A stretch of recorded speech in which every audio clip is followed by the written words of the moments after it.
Alors, on va essayer de parler donc d'abord du petit exercice que j'avais mentionné dans l'autre vidéo. J'ai oublié de vous le faire faire aujourd'hui. Ah, vous avez de la chance. Grave erreur de ma part. Bon, donc du coup, moi, cette fois, j'ai mon métronome, donc ça tombe bien. On va se le mettre tranquillement, voilà.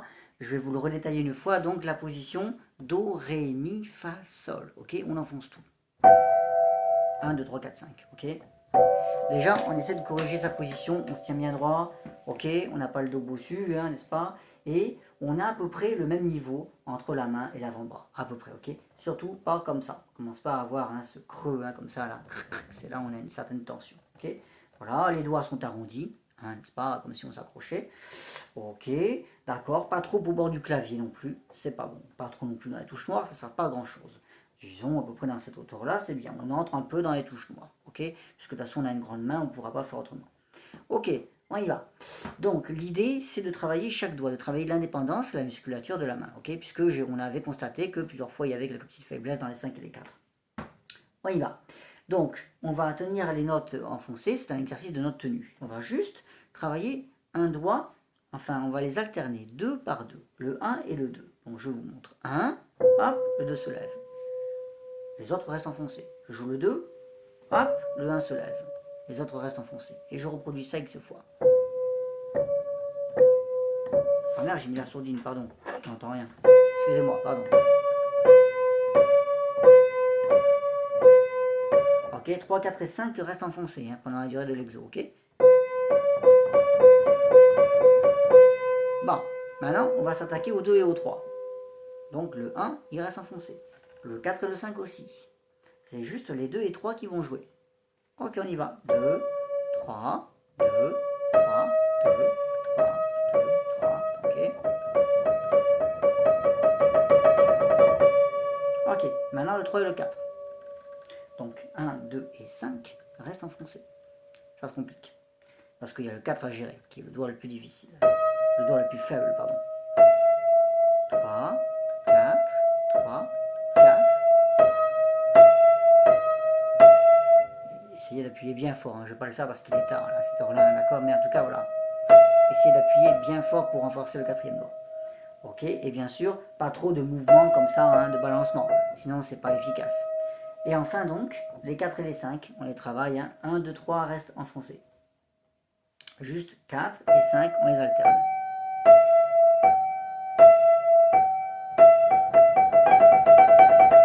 Ok, voilà ce que ça donne pour la main droite. Même principe pour la main gauche. Hein. Ok, bon, je le ferai après. Maintenant donc, je vais mettre mon métronome. Vous pourrez taper avec le pied, hein, peu importe. Et je vais vous montrer ce qu'on peut faire, même pour, en plus de l'indépendance des doigts, apporter de la rigueur au niveau du rythme. D'accord? On va commencer par des noirs, hein, tout simple, parce qu'on va suivre le battement. C'est ce qu'il y a de plus simple, hein, d'accord? Mais on va s'obliger à le faire d'une certaine façon. Je reprends mon exercice. Donc au début, on faisait travailler les pouces et les deux, hein, ok? Eh bien, on va appliquer le rythme suivant. 4 noirs et une ronde. Ok, je mets le métronome. Donc ça, c'est la noire, ok? Je vais faire 4 noirs et puis une ronde. La ronde dure 4 temps. On y va. Je commence par le pouce. Noir, noir, noir, noir, ronde. 2, 3, 4. Et maintenant, qu'est-ce que je fais? Puisque là, logiquement, le 2 est levé en fait. Hein? Et bien, c'est le 2 qui va jouer avec le 3 maintenant. Noir, noir, noir, noir, pardon, ronde. 2, 3, 4. Et là, normalement, le 3 est levé dans cette position. Et bien, c'est le 3 qui va jouer avec le 4. Noir, noir, noir, noir, ronde. 2, 3, 4. Là, logiquement, le 4 est levé. On ne voit pas très bien parce que la caméra est un peu loin peut-être, mais c'est le 4 maintenant qui va jouer avec le 5. Noir, noir, noir, noir, ronde. 2, 3, 4. Voilà. Voilà ce que ça donne. Ok? Un tempo lent. 60, pour référence, c'est simple, c'est les battements du cœur. C'est le nombre de battements par minute, en fait, 60. Ça correspond grosso modo à un cœur de sportif, certes, que vous êtes, au repos. Donc, on y va, la main gauche. Allez, je la fais normalement, comme ça vous allez bien entendre hein, le rythme hein, quand on l'enchaîne parfaitement, d'accord? Allez, on y va. Je commence par le pouce à la main gauche, toujours. Par le cinquième doigt, c'est quand même un peu hard, hein, d'accord? Donc toujours, je vérifie la position. Ok, c'est à peu près la même hauteur. Les doigts avancent pas trop, ils sont pas trop comme ça. Ok, le dos est bien droit, l'avant-bras est collé contre moi. Pas non plus trop serré, ni trop ouvert. Une position naturelle. Ok? Et prenez cette octave-là, pas celui-là, parce que là, vous allez souffrir, hein, quand même. C'est complètement de traviole. Physiologiquement, c'est pas bon, hein, d'accord? Ok? Là, on a l'avant-bras qui est à peu près dans le prolongement des touches. Donc c'est sympa, c'est naturel. On y go. Allez. Noir, noir, noir, noir, ronde, 2, 3, 4. J'hésite pas à bien lever le doigt. Noir, noir, noir, ronde, 2, 3, 4. Il y a une certaine hauteur. Noir, noir. Et ce 4 là, je le force. Allez, noir, ronde. Je l'oblige à se lever. Et il passe par-dessus les touches noires là. Noir, noir, noir, noir, ronde. 4, constatez hein, la hauteur, hein, il a toute la liberté possible. Hein, le cinquième doigt n'est pas un doigt faible hein, du tout, hein, contrairement à ce que l'on peut croire. C'est le quatrième doigt qui est le doigt le plus faible. Hein, okay. D'ailleurs, au niveau morphologique, hein, ça s'explique hein, avec les tendons et tout ça. Bref, en tout cas, voilà, c'est le 4 hein, qui pose toujours problème. Ok, donc ensuite, on avait parlé hein, des vagues du Danube et donc de 2 passages en particulier. Chaque semaine, on en rajoutera, mais on va déjà faire ces deux-là. Donc, on avait celui-là.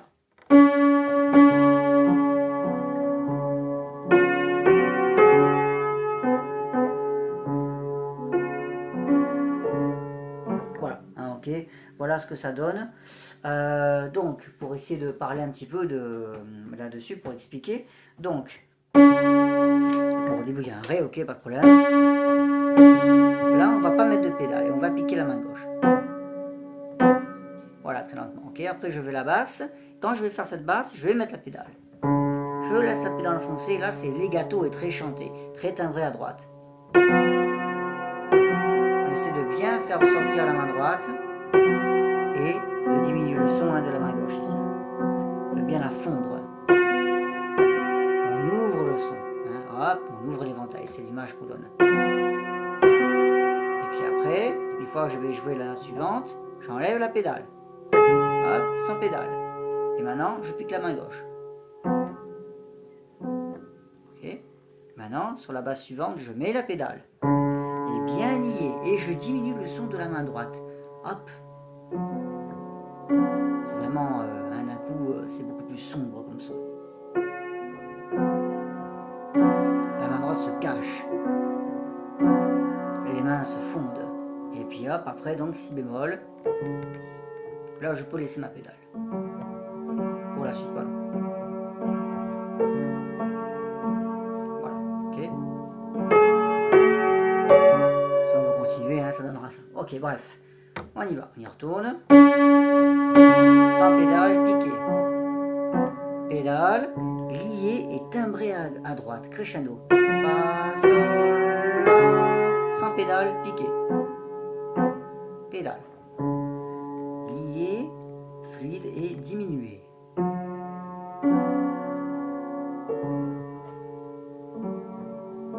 Voilà, voilà ce que ça va donner hein, pour l'instant, juste pour ce tout petit passage. Allez, on le fait normalement.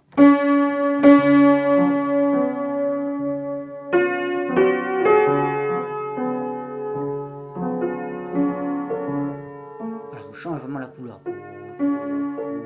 Alors que c'était...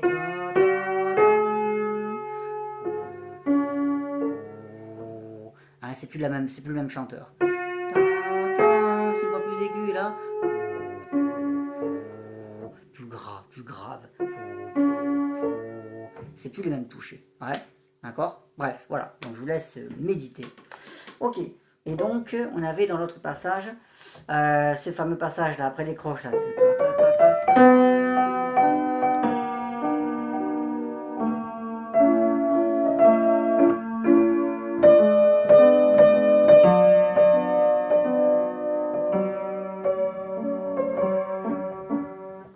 D'accord. Donc nous, on s'était surtout intéressé à celui-là. Et donc, on avait dit que à partir de là, c'est la basse qui nous intéresse.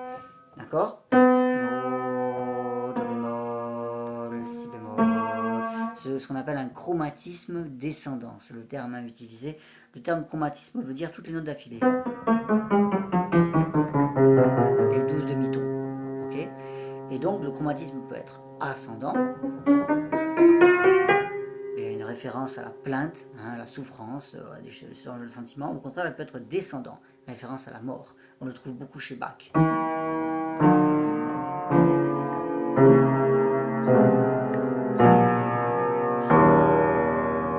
Voilà, c'était la signification hein, à l'époque baroque, et ça s'est conservé dans plein de musiques, même dans la période classique romantique et bon, contemporaine. Enfin, après c'est terminé, hein, mais bon.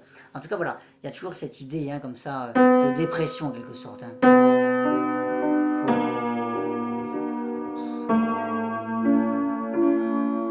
Voilà, il y a ça qui est intéressant. Et donc les accords, c'est là aussi où c'est particulier, c'est-à-dire que ces accords, si on oublie les basses hein, à la main gauche, et ben les accords, on essaie vraiment de les fondre également.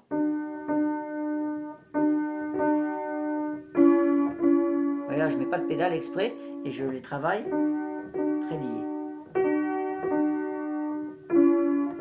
Piano est lié, contrairement à la basse qui elle sera bien appuyée avec du poids.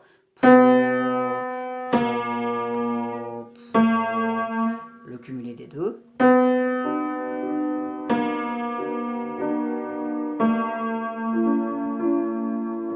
Ouais, les accords hein, sont vraiment très liés, très sur un fil.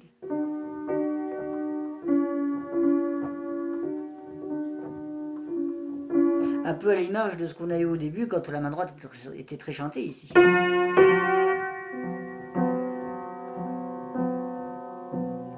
Très égal et très piano. Hein. Ok, voilà. Donc il y a cette sonorité ici à travailler. Hein.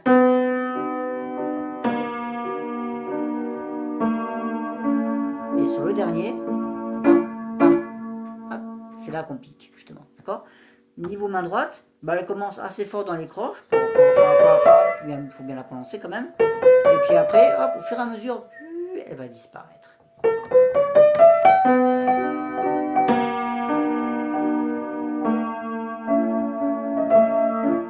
Hop, ouais. Différent par ici. Hop, ça rebondit un petit peu, d'accord. On a le contraste, hein, justement, ça va être intéressant, hein, le contraste rythmique et mélodique. Enfin, mélodique et rythmique.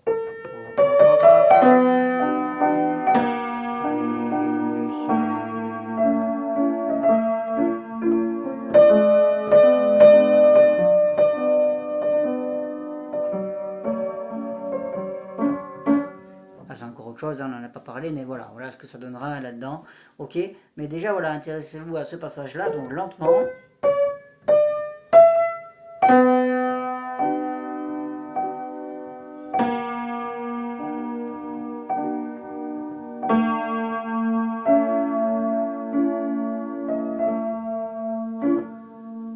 Sans pédale sur la fin ici.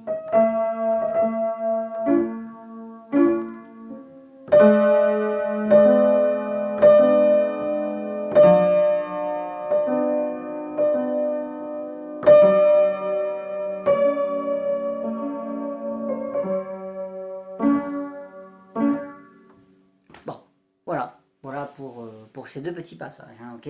Et n'oubliez pas aussi de voir la fin. Hein, on a vu que ça changeait légèrement, hein, ok, donc il faut quand même jeter un petit coup d'œil. Ok, ensuite, dans l'autre morceau, donc, alors bon, je vais vous faire un petit peu, si j'arrive à avoir un métronome, voilà. Allez, on va se faire un petit coup de main gauche, ok.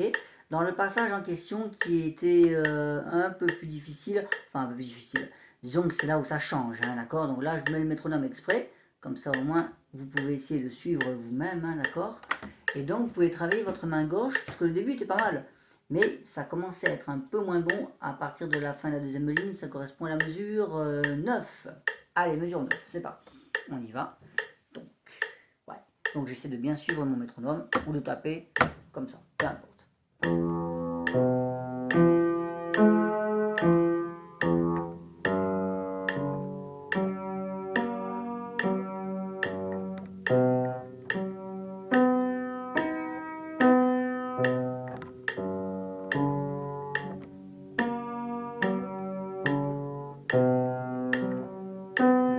C'est une noire.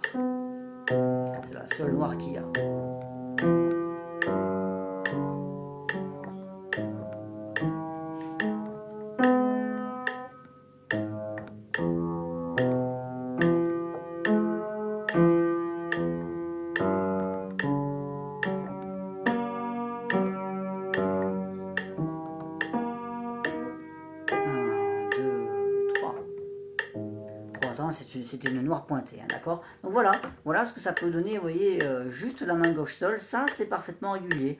Là, j'essaie d'arrêter le métronome, pardon. Là, si vraiment vous obtenez ce niveau-là, après vous pouvez augmenter la vitesse, hein, vous en tapant comme ça, hein, n'est-ce pas, ou avec mon métronome, peu importe.